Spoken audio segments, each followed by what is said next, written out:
before we start talking about God or creation or the Father's will or the Ten Commandments or any of that big stuff, I want to just back up and think small for a moment.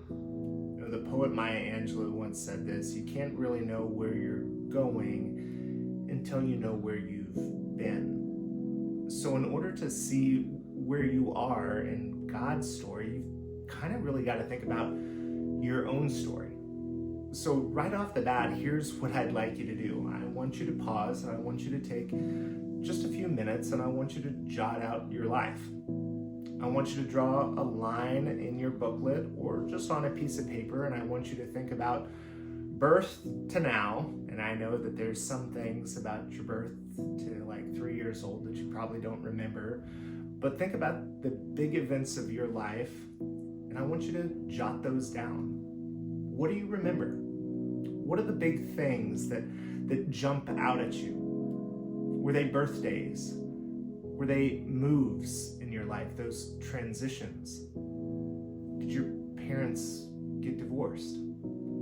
Did you graduate college? Was it a celebratory time? Did you lose someone significant in your life? Did you start questioning something that you had always thought you had known? That's what I want you to do right now. I want you to pause this video and take a few minutes, draw that line, and jot out your life. Don't try and jot out your entire life. Just focus on some big events that you find really significant. Go ahead and do that right now.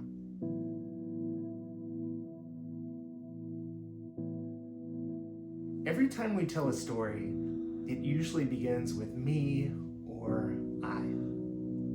When we talk about our story in regards to God, we have to remember is that our story kind of goes into a bigger story. We are not the center of the universe. And I know that might be mind-boggling to think about, that we are not the center of everything, but we're not. And I think what really helps us to understand that is when you look at our life, when you look at that line that we've drawn on the paper, when you look at all these events in our life, at some time throughout our life, we've asked some really significant, some really big questions that help us to understand that there's something greater than us. We've asked questions like, why was I put here?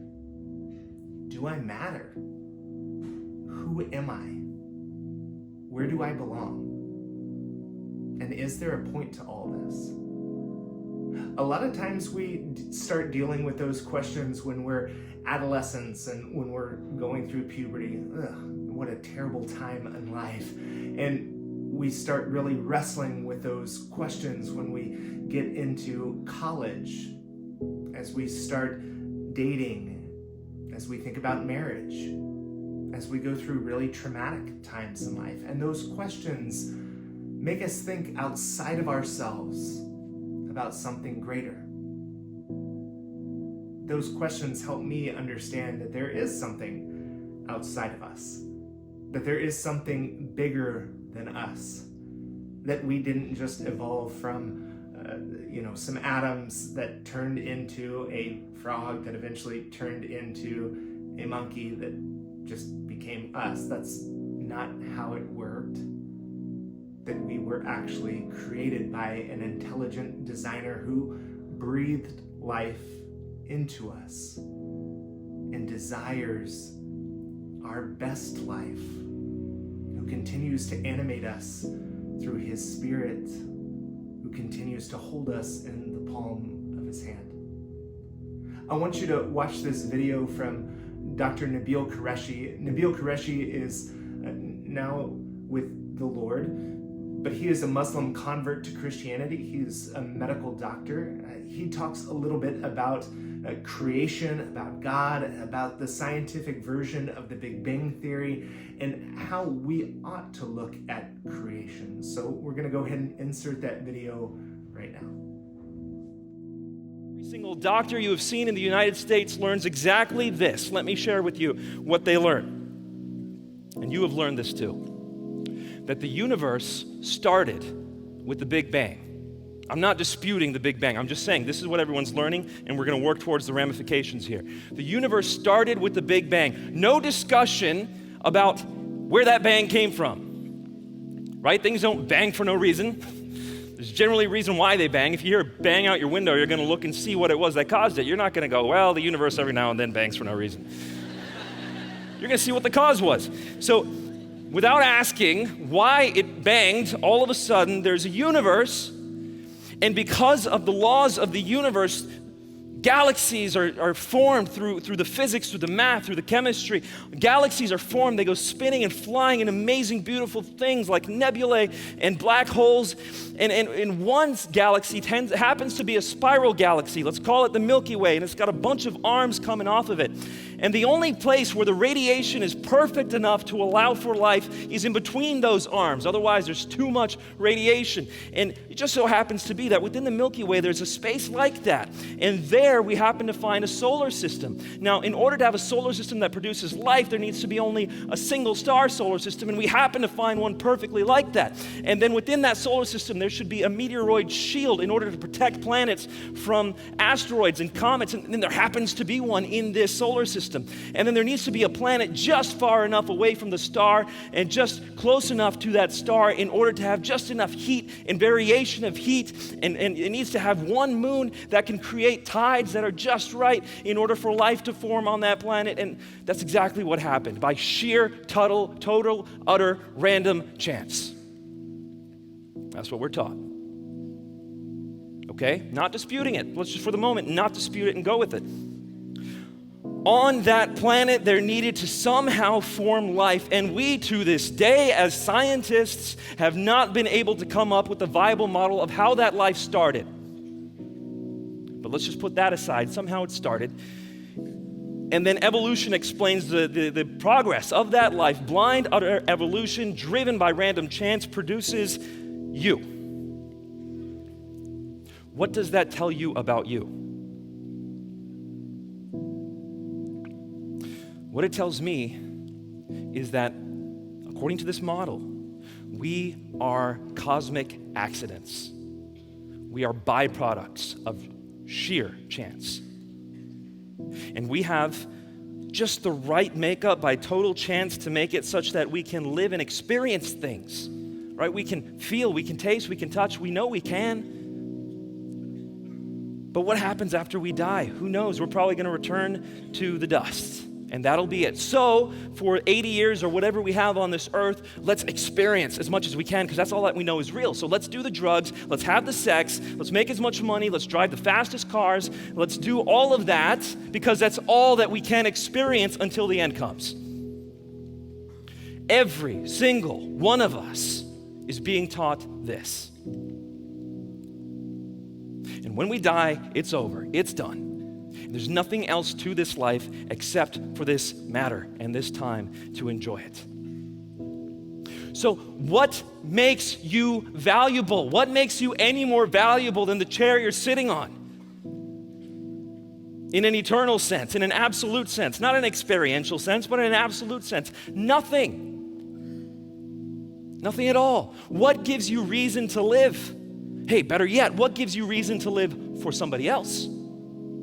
Nothing, except if it makes you feel better. And then you're not living for somebody else, you're living for yourself again. In 2008, when I was doing my clinical rotations in medical school, there was a man whose car had swerved into oncoming traffic. He ran headfirst into an 18-wheeler. We spent months building him back up, putting his bones back together, setting his muscles so that they can come back in order. We had a halo around his head by the time he woke up. He had casts. And when we asked him, what happened here? Did you black out? Were you dehydrated? What happened? He said, my wife left me. And all of a sudden it became clear that there was no way we could put this guy back together again such that he wasn't going to go do it again. What do you say to this guy? No, you can't say to him, well, your life is difficult right now, but life has value, ultimate value, and you have hope after death. No, he doesn't. Not if this life is it. And I'm telling you, my entire medical team had nothing to say to this guy. They called the psychiatrist, and the psychiatrist had nothing to say to him. I gave him a hug, and everyone laughed at me. From then on, I was the hugger. Now, if you're able to, on the flip side, this, by the way, this is not some, intellectual chicanery going on here. This is the necessary logical outflow of atheism and agnosticism. The necessary outflow. Now, what if I were to tell you on the flip side that every single thing that happened in order for you to be here was planned and designed by a creator who loves? Oh, who loves you like a father. Not like a broken father, like a perfect father. And what you're going through right now has the potential to have eternal ramifications. Oh, and these 80 years or whatever they're going to be are just a blink of an eye. And for eternity, you will be in bliss. Well, then the suffering here all of a sudden is a very, very small thing. In fact, then you can live this life for others. You can pour yourself out as Jesus did, even unto death. You can die for others. You can even die for someone who's killing you, knowing you have eternity to be with God. And that even now your life is valuable, far more valuable than any money you can amass, any goal that you can accomplish that's physical, because this universe, this physical universe will pass away. It will be gone. We all know it. It's all temporal, but you are eternal.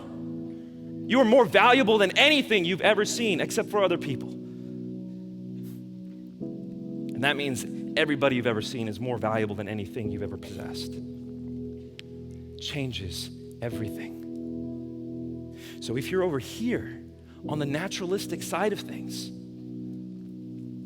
there's no hope, there's no purpose, there's no meaning, except what we construct for ourselves to make ourselves feel better. But if God is real, and if the Christian message is true, it changes everything.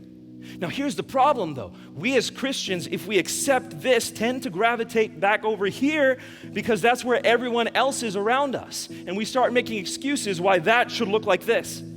Why our Christian life should look boring and lackluster. Why a life led by the Spirit can still be harangued by pornography, or by self-abasement, or by cutting, or by drug addiction. That's over here, that's not over there. But because we somehow get caught and pulled by this world, we end up back over here. Now there's plenty for those of you who aren't Christian here, and I'm very glad you're here. For those of you who don't yet believe that God exists, there is excellent reason to believe this, not just emotional pull. Let's go back to the very issue of a Big Bang. All right, let's imagine for a second that the Big Bang happened, and by the way, I do believe it did. If the Big Bang happened and the universe all of a sudden began to exist, what comprises the universe? Just follow me on this one for a moment. What comprises the universe? Primarily matter, energy, time, and space. So whatever caused the universe has to be outside of that, right? So whatever caused the universe has to be outside of space, omnipresent. Whatever caused the universe has to be outside of time, eternal. Whatever caused the universe had to be outside of matter and energy, omnipotent. Just by the sheer fact of the Big Bang, we have to conclude that there is an eternal, omnipresent, omnipotent creator. I understand the story in Genesis might be hard to believe for many people. It says that God spoke creation into existence, that in the beginning there was nothing. In Latin we say that it was creation was ex nihilo, out of nothing. I think that the fathers of the church actually described it better when they said that creation was ex amore Dei, was out of the love of God. That's how God created the world. Dr. Qureshi described the Big Bang Theory in a very Christian way. I believe that when God spoke, there was a sound, that he sent the world spinning into what we know it today. When I was a pastor in Tennessee, we had what we called a district convention. It was where a bunch of pastors come together, oftentimes to just argue and squabble over a variety of different things. And at this time, when we were talking, the 6-day creation was a big topic at the time. And there was a resolution on the floor that God created the world in 6 ordinary lunar days. It was trying to really box creation in, trying to define it well. The most conservative, what I would say real rough pastor in our district stood up, and we all were kind of silent, wondering what he was going to say. And he said, first off, how dare you call anything that God creates ordinary? And just silence fell over the room. He said, second, how on earth could the first 2 days be lunar days because God didn't create the moon until the 3rd day? Well, the resolution failed. We often try and define God in these ways because we try and reason God into a box, right? We want to be able to understand. We want our wisdom to win out. This is what we call being a theologian of glory. We prefer wisdom to mystery. The fact is we don't understand as humans how God could create the world like he did. We want to be able to define a day in a 24-hour period, a lunar day, ordinary, whatever it is. The fact is we embrace the mystery as Christians and say God created the world, end of story, because only he could. We hear about carbon dating, and now the reality is carbon dating isn't always right. How can we believe in carbon dating when we can't go back a million years? Well, here's a reality too. God created a mature earth. When Adam and Eve were in the garden, trees were already producing fruit. Well, if you planted a tree in your yard, you would wait several years before that tree would produce fruit. God created it at creation, though, to where it was already producing fruit. God can do things way beyond our imagination. When we try and place God into a box like this, where he doesn't give us a full insight, what we do is we take away God's sovereignty, God's omnipotence, and we silo him, and we try and make ourselves God because we want to be the one who is the most learned. We want to be the one who is the most wise. So we just embrace the mystery. God created, and he created the world out of love. Now, when he created that world, he created Adam and Eve. I like to think about this as, why do people have kids? Well, to have an object of their affection, right? We certainly don't do it so that we can save money. We know that kids are going to be a cost drain for the rest of our life, not only for the amount of diapers they're going to go through in their childhood, but then you have college and weddings and everything else afterwards. God created Adam and Eve knowing even that they would rebel against him, that they would listen to the serpent. I'm not sure how long Adam and Eve existed in the garden, in paradise, in bliss, before the serpent came in and deceived them and they fell into temptation. But pretty soon they did. Satan's greatest trick is getting us to question God's word. Satan said to them, "Did God really say?" He says the same thing to us today. Well, then they took the fruit and they became aware. They hid their nakedness, and then when God came into the garden, he saw them covering themselves, and then they started playing the blame game. It's always funny to me because Eve gets the brunt of the blame for this, but Adam was standing right there next to her and didn't say a word. We talk about the role that a husband is supposed to play, and Adam doesn't do any of that. Adam doesn't step up. Adam doesn't in my opinion, serve the role that he is called to do, and yet Eve is the one who gets the blame. Well, that's a story for a different day, but they play this blame game, and then they get sent out of the garden. This is what we know as the fall into sin. Here's what's amazing, though, is God follows them. In fact, the first death that happens is God killing an animal in order to clothe Adam and Eve, because he still cares about them. And I want you to think about that through a human perspective. Even if our kids, and even if you don't have kids, you can empathize with this. Even if your kids do something to disappoint you, you still care about them. You still love them. God's love is not so fickle that when Adam and Eve or you and I mess up, that he abandons us and says, I'm done, I'm leaving, this is it. He still chases after Adam and Eve. He still wants their hearts, he still wants their lives. And yet humanity goes along and humanity continues to run and run and run. Fast forward a little bit and you have the story of a guy named Moses. And Moses gets these tablets where God writes his law, and we know these as the 10 Commandments. And the 10 Commandments are God's best plan for our lives. We hear them, and we hear them as statements as thou shalt not, but they're really God's desire for our life. Could you imagine what the world would look like if we really did abide by the 10 Commandments? If we looked at them and said, okay, I do want to honor my father, mother, and all those in authority. I won't commit adultery. I won't steal. I'm not going to covet anything that's not mine. Could you imagine what the world would look like? I mean, that is a perfect place. That's Eden. That's what God wants for you and I.